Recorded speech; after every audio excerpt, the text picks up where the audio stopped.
Hello everyone and welcome back to the Inclusion Coach. My name's Rebecca and I am your Inclusion Coach.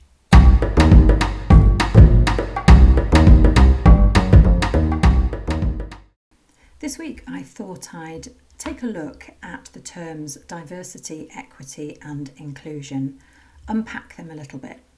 There's lots of ways of describing diversity, equity and inclusion. So we've got DE&I, EDI, I&D, inclusion, belonging, all different ways of saying pretty much the same thing.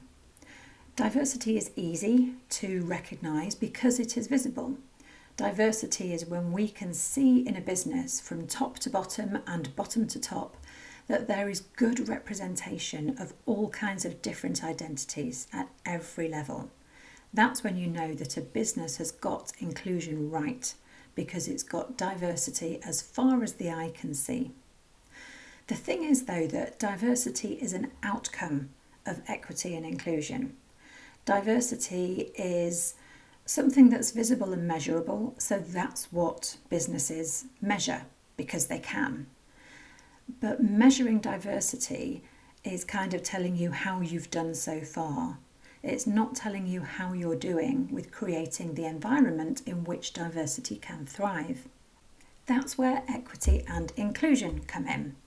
I've talked about the difference between equality and equity in some detail in a previous video.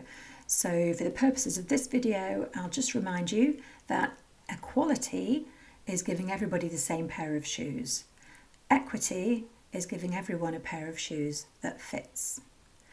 And equity and inequity are present in society, they're present in businesses, and often they are invisible to the people who have, let's say, more equity than others.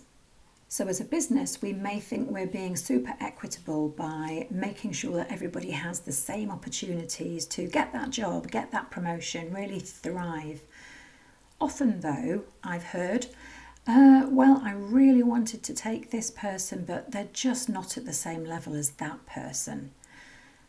That may well be because the person who seems to be the best fit for the job has had more opportunities to develop the skills, build their profile, build their network.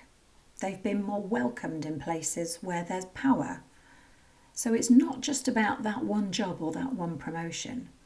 We can get jobs or promotions based on a lifetime of experiences of being given opportunities or being given barriers to opportunities. So equity or inequity is rife in society and in businesses. And it means that businesses need to work even harder to make sure that equity is really in play and we're not actually looking at equality and treating everybody the same, because that is not equitable. Inclusion is the way we think and behave in our business. It's about making sure we create an environment where everyone feels seen and heard and valued, no matter what they do. People have different motivations for doing a job. For some people, it's the current step on their career path.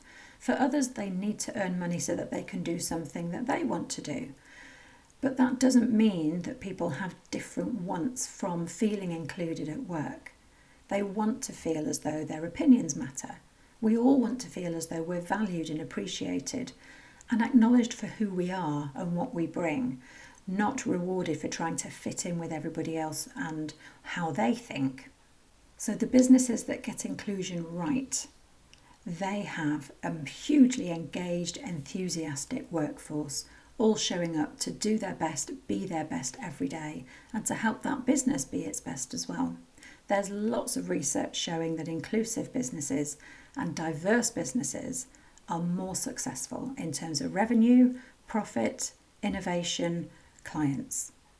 So equity and inclusion are the foundations on which diversity can thrive. Businesses that can show they're doing that are going to attract the diverse talent.